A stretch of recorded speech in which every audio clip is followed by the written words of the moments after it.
Bien le bonjour à tous. L'objectif de cette vidéo sera de généraliser la notion d'opération de nombre. Nous verrons tout d'abord l'addition et la multiplication, mais nous nous attarderons surtout sur la puissance pour passer de définitions intuitives à des notions peut-être beaucoup plus étranges, mais surtout beaucoup plus pratiques. Dans l'épisode précédent, nous avons défini l'addition de deux entiers n et m comme le nombre d'éléments de l'union de deux ensembles disjoints, l'un de n éléments et l'autre de m éléments. Pour additionner deux décimaux, comme par exemple 0,5 et 0,81, nous pouvons décaler la virgule pour obtenir des entiers, ce qui donne 50 et 81, puis les additionner en tant qu'entiers, ce qui donne 131, puis redécaler la virgule, ce qui donne 1,31. L'opération que nous avons effectuée est 0,5 plus 0,81, qui est égal à 100 fois 0,5 plus 100 fois 0,81, le tout divisé par 100, qui est égal à 1,31.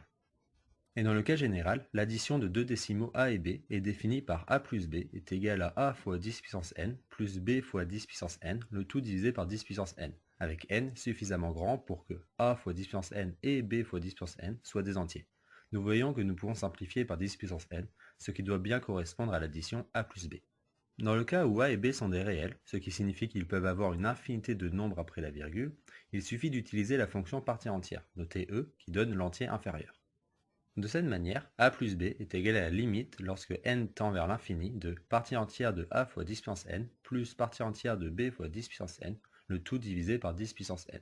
Chaque addition est celle de décimaux que l'on sait faire, où l'on prend les premières décimales de a et b, mais en prenant de plus en plus, ce qui permet de converger vers la bonne valeur. Pour définir l'addition chez les complexes, il suffit d'additionner la partie réelle et la partie imaginaire indépendamment, ce qui donne a plus ib plus c plus id est égal à a plus c plus i b plus d. Maintenant que nous avons défini l'addition, nous pouvons nous attaquer à la multiplication. La définition initiale d'une multiplication est que n fois m est égal à n plus n avec mn, ce qui fait que n est un nombre quelconque, mais m est forcément un entier.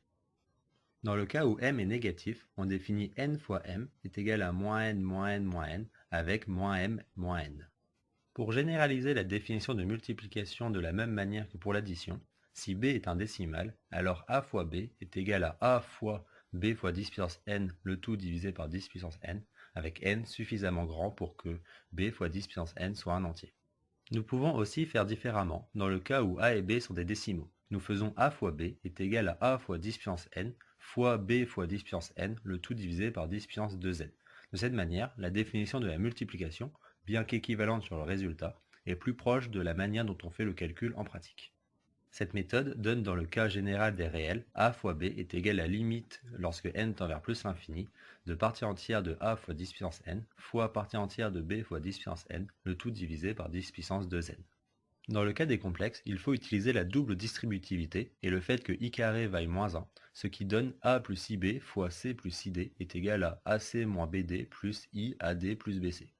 Finalement, l'addition et la multiplication se définissent assez simplement. Il suffit de faire comme si nous ne travaillions qu'avec des entiers, puis de placer correctement la virgule à la fin. Maintenant que nous avons défini l'addition et la multiplication, nous pouvons commencer les choses sérieuses avec la puissance. La définition initiale d'une puissance est que n à la puissance m est égal à n fois n avec mn, ce qui fait qu'encore une fois, n est un nombre quelconque, mais m est forcément un entier naturel. Nous allons tout d'abord généraliser au cas où m est un entier négatif. Nous définissons n à la puissance m est égal à n à la puissance moins 1 fois n à la puissance moins 1 fois n à la puissance moins 1 avec moins m n à la puissance moins 1. Avec la définition actuelle, il est assez facile de se rendre compte que la propriété a à la puissance b le tout à la puissance c est égal à a la puissance b fois c est correcte. Précédemment, nous avons déterminé une méthode qui fonctionne très bien pour généraliser l'addition et la multiplication. Cependant, nous ne pourrons pas l'utiliser aussi simplement pour la puissance. Prenons un exemple pour s'en rendre compte.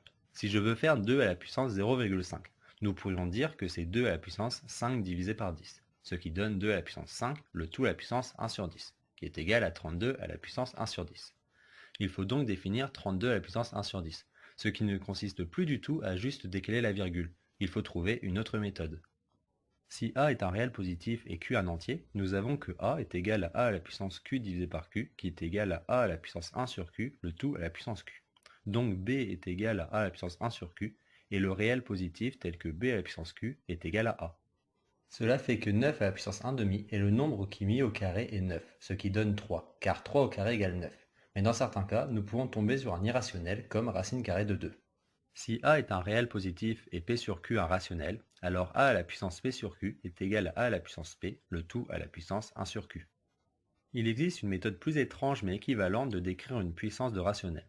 Pour ce faire, il faut d'abord définir la fonction exponentielle, qui a comme propriété que exponentielle de 0 est égale à 1 et exponentielle prime de x est égale à exponentielle de x, ce qui signifie qu'elle est sa propre dérivée. Cette définition donne la série entière exponentielle de x est égale à la somme de n égale 0 à l'infini de x à la puissance n divisé par n factoriel, avec n factoriel est égal à 1 fois 2 fois 3 jusqu'à n. Il se trouve que cette fonction correspond exactement à la puissance d'un nombre que l'on note e.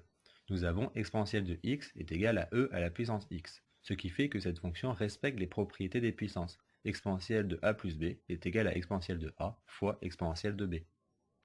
Nous devons aussi construire la fonction logarithme définie sur les réels strictement positifs par ln de x est égale à l'intégrale de 1 à x de 1 sur x dx, c'est-à-dire la primitive s'annulant en 1 de la fonction qui à x attribue 1 sur x.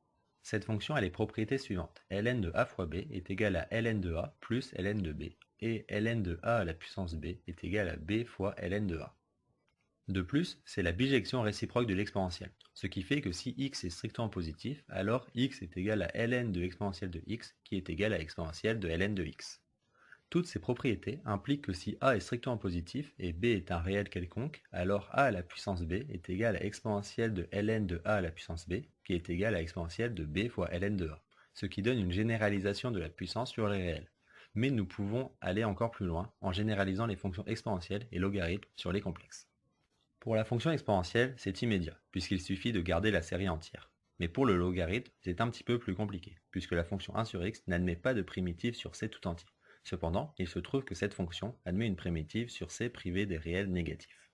Pour les personnes intéressées, j'ouvre une parenthèse. C'est parce que la fonction qui à x attribue 1 sur x n'est pas holomorphe en 0, avec holomorphe signifiant dérivable chez les complexes, mais l'est sur c privé de 0.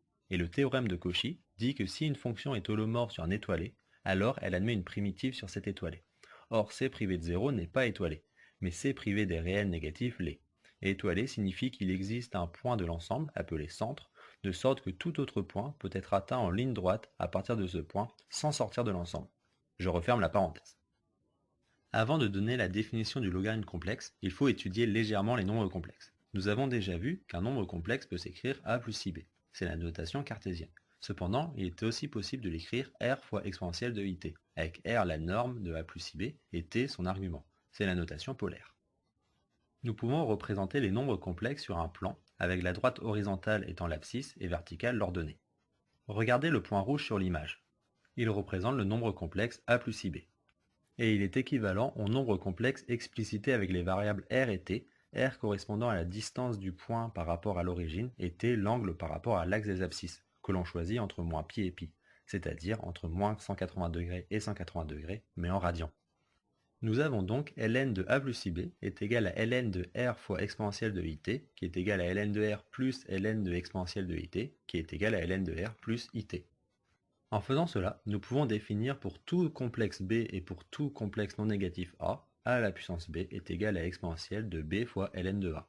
Nous avons vu dans cette vidéo qu'avec la notion intuitive d'opération, il est possible de généraliser leur définition. Cependant, il ne faut pas critiquer les généralisations parce qu'elles ne respectent pas les premières définitions. Oui, l'addition ne peut plus se voir comme le nombre d'éléments d'un ensemble. La multiplication ne peut plus se voir comme une succession d'addition et la puissance comme une succession de multiplication. Mais ce sont des processus permettant de manipuler les nombres. Pour conclure, oui, i à la puissance i peut vous sembler moins être légitime à porter le nom de puissance que 2 à la puissance 4, mais la science ne se construit pas avec des personnes bornées. Donc réfléchissez et faisons grandir notre ouverture d'esprit et généralisons dès que possible.